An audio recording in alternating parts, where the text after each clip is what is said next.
ഓം ശ്രീനാരായണ പരമഗുരവേ നമഃ. ഗുരുമാർഗത്തിലേക്ക് ഏവർക്കും സ്വാഗതം. ശ്രീനാരായണ ഗുരുദേവനെ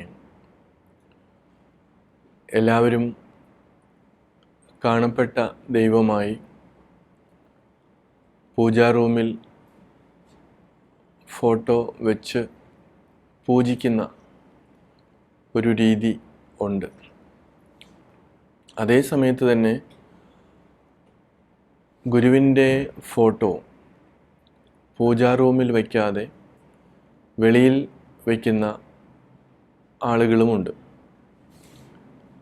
പല ഗുരുദേവ ക്ഷേത്രങ്ങളിലും ഗുരുദേവൻ പ്രതിഷ്ഠിച്ചതും ഗുരുദേവനുമായി ബന്ധപ്പെട്ടതുമായിട്ടുള്ള ക്ഷേത്രങ്ങളിൽ ഗുരുവിൻ്റെ ക്ഷേത്രം, ഗുരുമന്ദിരം ക്ഷേത്രത്തിന് പുറത്ത് വയ്ക്കുന്നതും നമ്മുടെ ഇടയിൽ കാണാറുണ്ട്.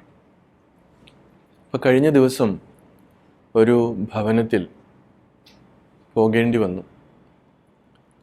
അവിടെ വളരെ മനോഹരമായ പൂജാമുറിയുണ്ട്. പക്ഷേ മറ്റ് ദേവതകളുടെ എല്ലാവരുടെയും ഫോട്ടോ അതിനകത്തുണ്ട്. ഗുരുവിൻ്റെ ഫോട്ടോ മാത്രം ആ പൂജാമുറിയിൽ ഇല്ല. എന്താണ് എന്ന് കാരണം അന്വേഷിച്ചപ്പോൾ ആരോ ഒരാൾ പറഞ്ഞു, ഗുരുവിൻ്റെ ഫോട്ടോ ദേവതകളുടെ ഒപ്പം വയ്ക്കാൻ പാടില്ല. കാരണം ഗുരു മനുഷ്യനാണ്. മരിച്ചുപോയവരുടെ ഫോട്ടോ ദേവതകളോടൊപ്പം വയ്ക്കാൻ പാടില്ല എന്ന് പറഞ്ഞു എന്നാണ്. തീർച്ചയായും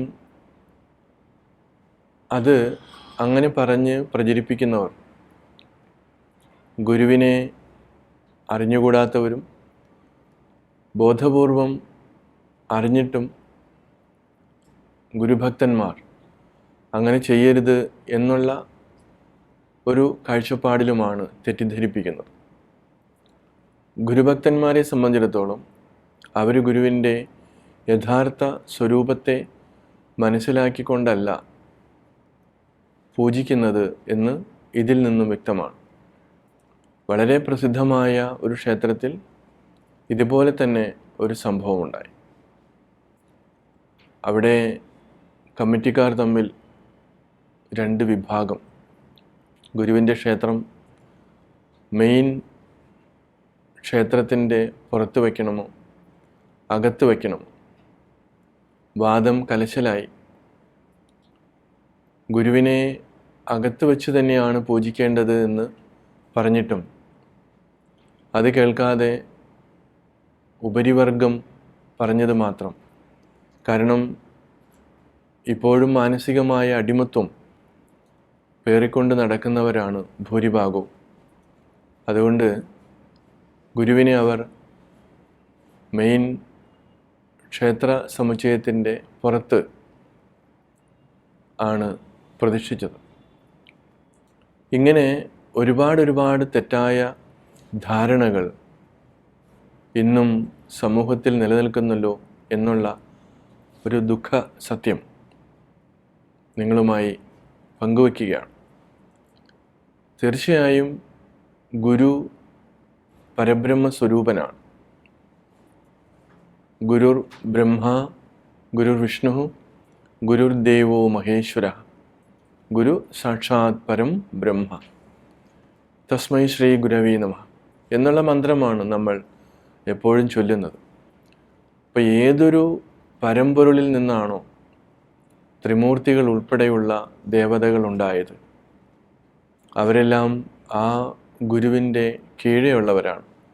അപ്പോൾ ഗുരു ബ്രഹ്മാവാണ്, വിഷ്ണുവാണ്, അതേപോലെ തന്നെ ശിവനാണ്. ഇപ്പോൾ സൃഷ്ടി, സ്ഥിതി, സംഹാരം ഈ മൂന്ന് ദേവതകളുടെ വകുപ്പാണ് എന്നാണ് നമ്മളുടെ പുരാണങ്ങളും ഒക്കെ ഘോഷിക്കുന്നത്. അത് ഈ പരമ്പൊരുളിൻ്റെ തന്നെ ഒരംശം മാത്രമേ ആകുന്നുള്ളൂ. അതിന് താഴെയാണ് മറ്റുള്ള ദേവതകളെല്ലാം. അപ്പം ഇവിടെ വളരെ വിചിത്രമായി നമ്മൾ കാണുന്നത് സാങ്കല്പികമായിട്ടുള്ള മറ്റ് ദേവതകളെല്ലാം ഗുരുവിൻ്റെ ആ പരമ്പൊരുൾ എന്നുള്ള തത്വത്തെ ഉൾക്കൊണ്ടുകൊണ്ടല്ല ഇവരെല്ലാം ഉപദേശങ്ങൾ കൊടുക്കുന്നത്. ഇപ്പോൾ ദേവതാ ലോകമുണ്ട് എന്ന് ഗുരു പറയുന്നുണ്ട്. ഗുരുവിൻ്റെ പ്രതിഷ്ഠകളൊക്കെ നമ്മൾ ശ്രദ്ധിച്ചാൽ ജ്യോതിഷപരമായി താന്ത്രികമായി യാതൊരു ബന്ധവുമില്ലാതെയാണ്, സമയം നോക്കാതെയാണ്, മുഹൂർത്തം നോക്കാതെയാണ് ഗുരു പ്രതിഷ്ഠകളെല്ലാം നിർവഹിച്ചിട്ടുള്ളത്. കാരണം മുൻകൂട്ടി അങ്ങനെ ഒരു സമയം നിശ്ചയിക്കേണ്ട ആവശ്യം ഗുരുവിനില്ലായിരുന്നു. ഏറ്റവും മുകളിൽ എല്ലാത്തിനും ഉപരിയായി എല്ലാത്തിനെയും പ്രകാശിപ്പിക്കുന്ന ആ ചൈതന്യത്തിന് മറ്റുള്ളവരുടെ അനുവാദം ആവശ്യമില്ല. അതുകൊണ്ട് ഗുരു നിശ്ചയിക്കുന്ന സമയത്ത് അവരുടെ സാന്നിധ്യം അവിടെ ഉണ്ട് എന്നാണ്. പക്ഷെ അത്രയും പ്രഗത്ഭരല്ലാത്ത, അതായത് അത്രയും ആ ഒരു തലത്തിൽ എത്താത്ത ആളുകൾക്കാണ് മന്ത്രം ചൊല്ലി അതിനെ വരവേൽക്കേണ്ടി വരുന്നത്, അവരെ ആവാഹിക്കേണ്ടി വരുന്നത്. ഗുരുവിനെ സംബന്ധിച്ചിടത്തോളം അങ്ങനെ മന്ത്രം ചൊല്ലി ഒരു ദേവതയെയും ഗുരു ആവാഹിച്ച് പ്രതിഷ്ഠിച്ചിട്ടില്ല. അതിനുവേണ്ടി കർമ്മങ്ങൾ ചെയ്തിട്ടില്ല. വളരെ വിചിത്രമായി നമുക്ക് തോന്നാം. പക്ഷെ ഇന്നും ഈ പൂജാവിധാനങ്ങൾ, തന്ത്രശാസ്ത്രം അതൊക്കെ കൈയാളുന്നവർ അവർക്ക് ഗുരുവിൻ്റെ ഈ പ്രവൃത്തിയെ ഒരിക്കലും ഉൾക്കൊള്ളുവാനുള്ള മാനസികാവസ്ഥ, ബൗദ്ധികമായ വികാസം ഇല്ലാതെ ഇരിക്കുകയാണ്. പലപ്പോഴും അങ്ങനെയുള്ള ചിന്ത ആ സമയത്ത് നമ്മളിൽ ഉണ്ടാകണമെങ്കിൽ നമ്മൾ സ്വബോധത്തോടു കൂടിയിരിക്കുമ്പോൾ, നോർമലായിരിക്കുമ്പോൾ നമ്മൾ കൃത്യമായിട്ടും അതിനെക്കുറിച്ചുള്ള ആ അറിവ് ഉറപ്പിക്കേണ്ടിയിരിക്കുന്നു.